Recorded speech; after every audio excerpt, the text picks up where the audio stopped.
Bonjour à tous, allez je fais une petite vidéo, j'ai envie de revenir aujourd'hui sur un thème qui est important parce qu'il revient dans ma vie. Et là je me suis dit c'est ok, allez je prends cette énergie aujourd'hui pour le faire. Cette énergie où je suis un peu en même temps vulnérable, mais c'est ces moments-là où c'est extraordinaire. J'ai eu une très belle naissance hier, une naissance surprise d'un petit alpaga. J'aurais envie de vous partager ça, même si ça n'a rien à voir avec les chevaux. La naissance et comment fonctionne le groupe avec les alpagas. Ça a demandé beaucoup de travail pour lier toutes ces interférences, mais c'est quelque chose que je vais avoir envie de vous partager ça. Donc cette naissance de cette petite femelle née sous le froid, voilà. Et donc en fait avec cette énergie du moment, j'ai envie de revenir sur quelque chose qui me paraît important et primordial. Grâce à un sujet qui est revenu là aujourd'hui, tout à l'heure, je me suis dit allez, je prends cette énergie là pour aller communiquer. En fait, c'est quelque chose où j'ai envie de réinsister sur le fait que nos chevaux, nos animaux, nos enfants, nos amis, les interférences qu'on a à l'extérieur sont souvent là pour nous faire comprendre des choses, pour être un super miroir. Après, de les déplacer, prendre un événement et les déplacer en disant ça ne me concerne pas, et souvent une fuite en fait pour éviter de voir les choses. Je vais vous parler aujourd'hui des cas d'un questionnement, pas d'un questionnement que j'ai parce que malheureusement j'ai assez de clairvoyance là-dessus. Je vais vous faire part d'une expérience que j'ai notamment avec Shelima, et vous connaissez l'histoire de Tigva. Mes deux premiers poulains, donc Tigva mon premier, Shelima mon deuxième, donc maintenant ils ont 7 ans. J'ai parlé de Tigva au cours d'une communication animale que j'ai fait, qu'une amie m'a fait. Et aujourd'hui, j'ai envie de revenir, c'est important que je revienne sur cette vidéo par cette vidéo, l'impact que ça a eu sur cette personne. Mais vous allez voir que c'est important, c'est pour aller bien plus loin que ça. Mais entre autres, cette vidéo sert à revenir sur cet impact-là et m'excuser. Parce que, et là vous allez le comprendre en fait, il y a des choses on veut détourner la chose. Et là, par exemple, purement, j'ai Shelima qui est née chez moi. Qu'est-ce que je connais le mieux sur Terre? C'est mon propre enfant, Manoa qui est à côté de moi, et ceux qui sont nés à la maison. Ceux qui sont nés à la maison. Et voilà, Shelima, en fait, qui est née à la maison, en ce moment, je rencontre des difficultés, mais des difficultés... En fait, allez, je me cache derrière ça, j'ai eu pas mal de travail d'extérieur, travaillé beaucoup de chevaux de propriétaires, énormément. Et en fait, mes chevaux, des fois, souvent, ils passent bien après. Et Shelima, en fait, si je suis honnête avec moi-même, Shelima, qu'est-ce qui s'est passé? Shelima, j'ai laissé de côté Shelima, et là, j'ai voulu le reprendre tout bêtement, en me disant, tiens, on reprend le travail à pied, bon, ça a l'air très cohérent, ok, il est un peu exubérant, mais ça me paraît cohérent. Et on va refaire le travail à cheval. Impossible. Impossible de reprendre mon travail à cheval derrière ce cheval qui sortait tout seul. Je pouvais l'emmener en randonnée à l'extérieur, il n'y avait pas de problème. Et là, en fait, j'en suis à, si je suis très honnête, Aline Fillon, les écuries d'espoir, propriétaire de Shelima, son propre fils,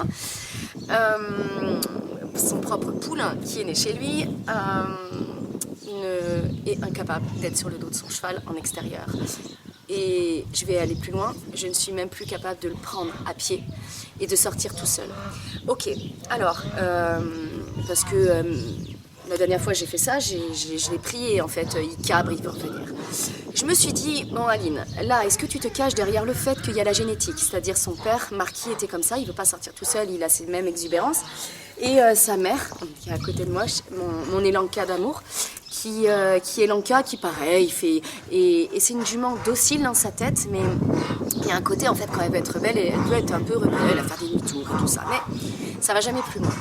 Et là en fait je me dis Aline, est-ce que tu te caches vraiment derrière la génétique ou est-ce que tu te regardes là vraiment pour de vrai, toi là, toi?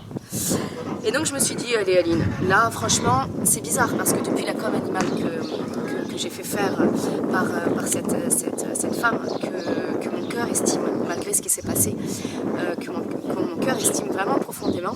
En fait, j'ai eu un message de Tikva. Je me suis dit, ouais, ce qu'elle me dit là, c'est un peu des conneries. Non, je veux pas aller tout voir. Ok, dans ma tête, comme par hasard, j'ai pas retouché mon cheval depuis la com animale. Et donc là, on compte en 2 mois, on est d'accord. Je me suis dit, je résolverai ça différemment. Ah, et puis là l'expérience revient chez Lima. Et là, je m'aperçois que j'ai un problème avec chez Lima. Bon, heureusement, j'ai pas de problème avec mes autres poulains. Mais bon, déjà, ces 2 poulains, ces 2 premiers poulains, c'est déjà pas mal. Et là, en fait, cette vidéo est là pour se dire, avec mon propre exemple, pour une fois, je vais pas incriminer, et puis c'est pas le but d'incriminer, excusez-moi, incriminer, c'est, vous allez comprendre par rapport à pourquoi j'utilise ce mot. En fait, maintenant, j'ai quoi comme possibilité? Ok. À quoi ça me fait référence? Tikva, chez Lima dans ma vie. Ça, c'est des choses personnelles, donc je vais pas divulguer ça sur la vidéo. C'est quelque chose qui me touche personnellement par rapport à ces 2 poulains. Cette force aussi masculine qui est en eux, cette force indomptable qui est en eux. Et à un certain moment donné, je dis c'est ok, je vais aller voir ça. Mais je vais aller voir ça, pas d'une manière professionnelle, pas d'une manière avec de l'éthologie. Là, je vais le refaire avec mon ressenti, c'est-à-dire avec l'exploitation de ma douceur. Là, c'est juste ce que moi, je perçois du travail que j'ai à faire avec eux, avec chez Lima. Je ne dis pas que c'est une vérité en soi, ça va être un terrain d'exploration. Mais je veux rien reporter sur quelqu'un d'autre. Cette femme qui m'avait fait cette com sur Tikva, chez Lima, je veux juste aller me voir en fait, ils sont juste l'expression d'une partie de moi-même et d'une problématique que j'ai là dans ma vie. Très bien, merci les chevaux. Et maintenant en fait en ce moment j'apprends à avoir énormément de gratitude par rapport à ce qui se passe, en fait en voyant les blessures des gens. Les blessures des gens, je parle pas des cavaliers, bon, bien sûr il y en a, mais les blessures des gens leur appartiennent. Par contre, l'impact que ça a dans ma vie font référence à une autre blessure. Et cette autre blessure, qui est mienne, n'est pas à reporter en disant « Oui, mais l'autre, il est comme ça, il a sa blessure, il vit ce truc-là à l'intérieur. » Ok, il y a cette question à se poser. Qu'est-ce que cette blessure, donc je vais parler du cheval, ce sera plus facile qu'avec les humains. Qu'est-ce qui se passe? Peut-être chez Lima, une blessure à l'intérieur de lui, pourquoi pas. Qu'est-ce que ça me fait, cette blessure, sur moi? Mais ensuite, qu'est-ce que sa blessure va faire? Qu'est-ce que ça va créer comme blessure chez moi? Ou me rappeler comme blessure chez moi? Voilà, c'est ça en fait que je voulais dire. Et là, j'ai un autre message. Et là, c'est tout un travail personnel, on est d'accord. Donc là, j'ai un autre message à divulguer sur cette vidéo. J'ai un message en fait par rapport à la communication animale. Donc là, j'ai fait le début par rapport à ça. Et le pourquoi de cette vidéo qui est important et que je m'excuse vraiment, mais je dis toujours que je fais des erreurs, hein, comme le parage, le parage que j'avais fait avec la PEL qui était catastrophique, qui a ruiné mes chevaux et les chevaux de propriétaires. Comme là, ce truc-là, en fait, c'était autre chose qu'il fallait que j'exprime. C'était pas sur la communication animale et c'était pas que sur la manipulation et pas en parlant de cette femme. C'était autre chose, mais j'ai tout assimilé dans ma tête. Et là, ce que je voulais dire, c'est que ce que je vois en fait, donc là, on va sortir du contexte de la communication animale. Ce que je vois, c'est qu'il y a des chevaux qui viennent à la maison ou d'autres chevaux que j'entends de l'extérieur qui viennent chez des professionnels. Et en fait, le travail est fait. Et en fait, il faut vraiment que je parle de cet exemple sans nommer qui que ce soit parce que c'est un exemple qui se répète et comme ça j'aurai ma trame dans ce que j'ai besoin de dire et pas de réfléchir à dire qu'est-ce qu'il ne faut pas que je dise sur ce cheval, sur cette propriétaire et tout ça. Rien à voir, mais c'est un très bon exemple et je m'en sers aujourd'hui. Alors, il y a une jument qui est venue, je dis une jument, je ne dirai pas plus, une jument qui est venue à la maison au travail, très cool, très, très gentille jument. Une jument qui, à la fin de son mois de travail, sortait toute seule en extérieur. C'est une jument qui n'avait aucune direction, qui était lourde, qui était émotionnellement un petit peu particulière. Et, mais assez stable.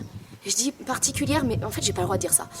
En fait, elle était juste quelconque, dans le bon côté des choses, c'est-à-dire, c'était pas non plus un travail de dingue, contrairement à une pure sang arabe que j'ai eue là au travail. Et là, il y a eu du travail de dingue et il y a eu. Voilà, il faut replacer les choses dans le contexte. Donc cette jument était assez stable, il y avait des choses à résoudre, les choses qu'on est allé résoudre. C'est une jument où je prenais moi plaisir à aller travailler toute seule en extérieur, à sortir toute seule, que je mettais des cavaliers dessus pour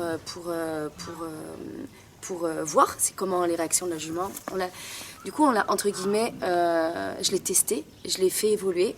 La propriétaire pouvait très peu venir, très peu s'investir, mais ce n'est absolument pas... Aussi, c'est en fait, tout est le problème, va être dans... le travail avec un cheval peut être fait. L'énergie du travail peut être donnée, la ligne de conduite peut être donnée, si cette ligne de travail, et Andy Boots le dit, que maintenant, obligatoirement, il travaille avec l'aval des propriétaires, mais il faut que les propriétaires s'impliquent. Mais s'impliquer, c'est pas une fois par semaine, ça ne suffit pas. Surtout si le cheval reste 4 semaines, ça fait 4 séances, c'est absolument pas possible. Les chevaux, en fait, ils vont à une rapidité énorme de compréhension sur leur émotionnel, sur leur code au niveau du corps, parce qu'ils n'ont pas leur mental. Ça va hyper vite, surtout si le travail, sans lancer des fleurs, mais si le travail est cohérent et a du sens, en fait, ça va extrêmement vite. Mais le problème avec le cavalier, en fait, c'est qu'il faut du temps, et 3-4 fois plus de temps pour le cavalier pour arriver au même stade que le cheval. Donc on imagine qu'un mois de travail pour le cheval, ça équivaut à 4 mois de travail pour le cavalier. Bon, il faut faire peur à personne, donc allez, on se dit rien, on dit rien.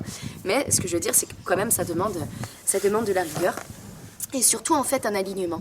Et comme moi et mon cheval, à un certain moment donné, comme chez Lima, s'il y a des choses que je ne veux pas aller voir, chez Lima, ça se trouve, il serait parfait. Je l'emmène chez un professionnel, il serait peut-être même sûrement parfait. Même ce sacré bougre, je pense qu'il serait très bien, très très bien.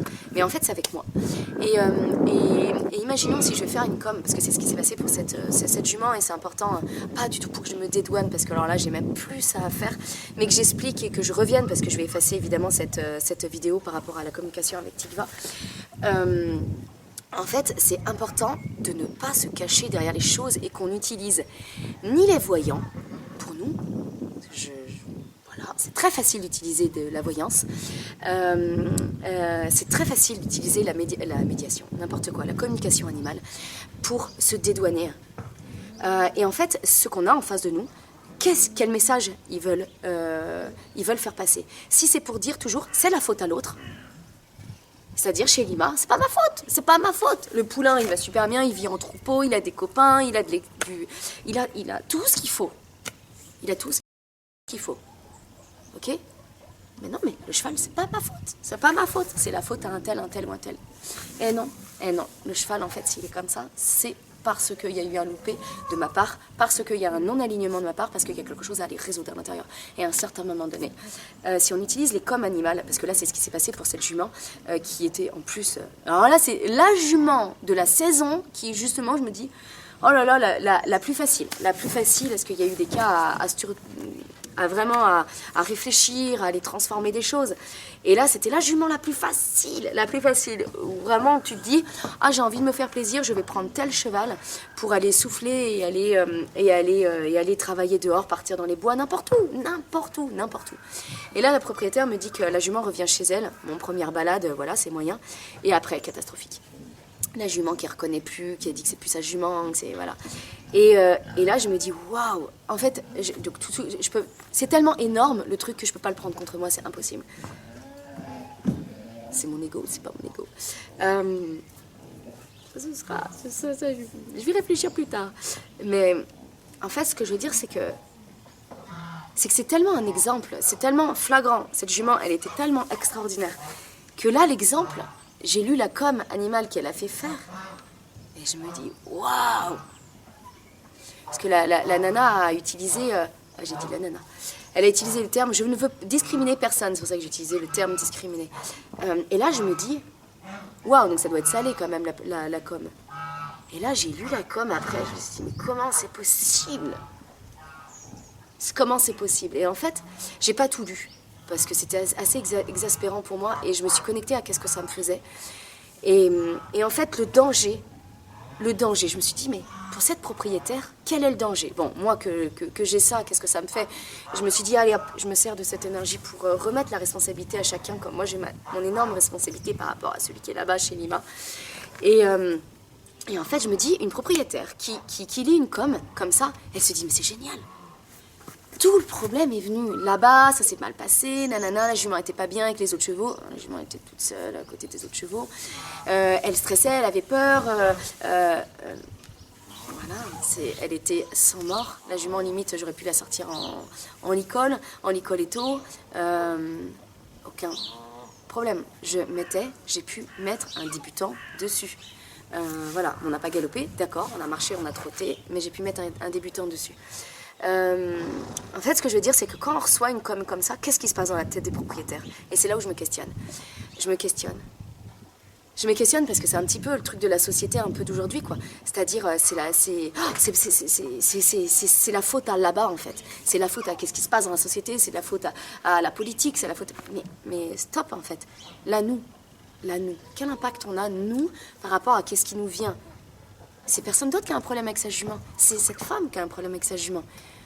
Ni moi, ni vous, ni d'ailleurs cette femme de la com animale qui fait cette com aussi absurde, me semble-t-elle. Mais en fait, au final, le problème au jour d'aujourd'hui, le problème, c'est entre cette propriétaire et ce cheval. Et finalement, est-ce que ça l'aide de savoir ça, de dédouaner et de dire le problème est ailleurs? Et moi, je me pose toujours cette question en dire le problème ailleurs ou flatter les gens. Votre cheval vous aime, oh là là, qu'est-ce qu'il vous aime et tout ça. J'ai lu tellement de com là-dessus. Pas des com que des professionnels m'ont fait, bien sûr, mais des com que j'ai lu d'autres cavaliers. Je me suis dit, mais c'est quoi ce truc? Pourquoi Est-ce que vraiment on a besoin de savoir que nos chevaux nous aiment? Bien sûr que les chevaux nous aiment. Bien sûr que les... Quand... Mais oui. Quand on s'en occupe bien, quand on donne le meilleur de nous, Mais bien sûr qu'ils nous aiment. Mais les chevaux, les chiens, les poules, les cochons, en fait, on le sent quand il y a un souci. Et voilà, même chez Lima, on a un petit souci là, tous les deux. C'est moi qui ai un petit souci avec lui, mais au fond, je sais qu'il y a du lien. On s'aime de fou. On s'aime de fou, mais peut-être un peu trop. Voilà, il n'y a jamais trop, non, je sais. Mal, oui, peut-être. Voilà sur les sujets que je voulais revenir et qui pour moi est essentiel pour ma propre évolution, à moi, de ne pas reporter la faute ailleurs. Et pourtant, des fois, qu'est-ce qu'on a envie de dire? Oui, mais c'est l'autre, il a ses blessures, il n'a pas réglé ça, et ça, et ça, et c'est ces trucs de communication, et c'est ça. Et non, en fait. On a tous nos propres blessures et je pense que c'est important, surtout sur des gens qui sont hypersensibles.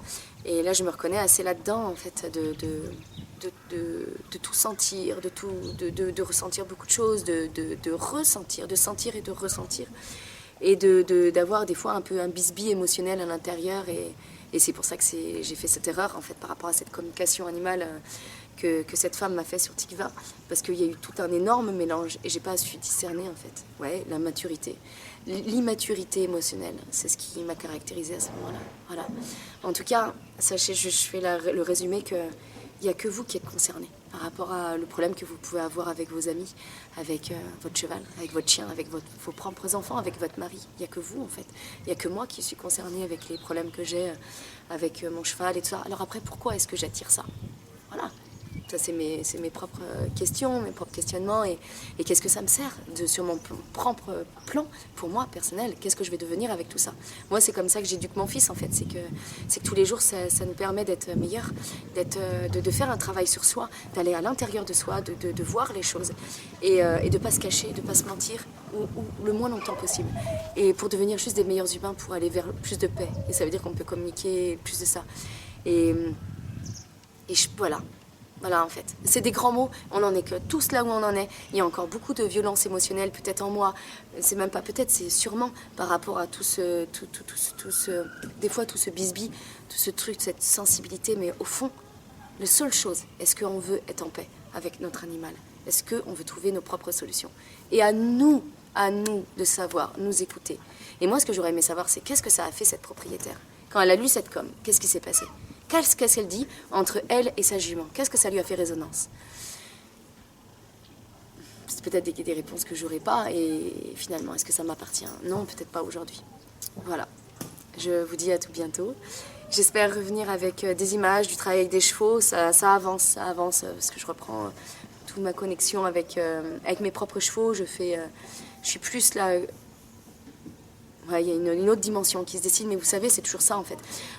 Souvent, moi c'est comme ça dans ma vie, c'est par palier, et je pense que par personne, pour vous c'est pareil. Il y a des grosses périodes d'agitation, on travaille beaucoup, on donne beaucoup à l'extérieur et tout ça, et finalement après on se nourrit avec ce miroir, à travers eux. Mes chevaux sont un très bel outil dans ma vie pour avancer.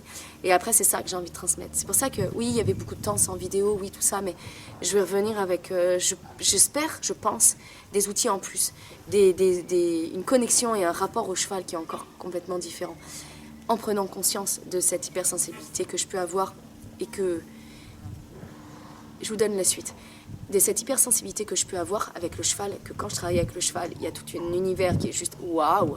Et après, dans la transmission à l'humain, c'est autre chose. Et la transmission au groupe, après, quand il y a des groupes, c'est encore autre chose. Et là, c'est un énorme terrain d'évolution pour moi.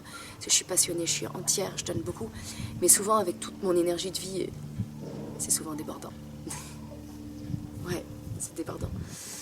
Allez, à nous tous de devenir meilleurs et profondément pardon à cette femme qui a touché, qui touche mon cœur. Pardon à toutes les fausses routes que je peux aussi faire avec les chevaux, avec mon propre fils, avec mes propres amis et tout ça. Et n'oublions pas notre trame, devenir meilleur et devenir plus en paix. Allez, à bientôt. Merci.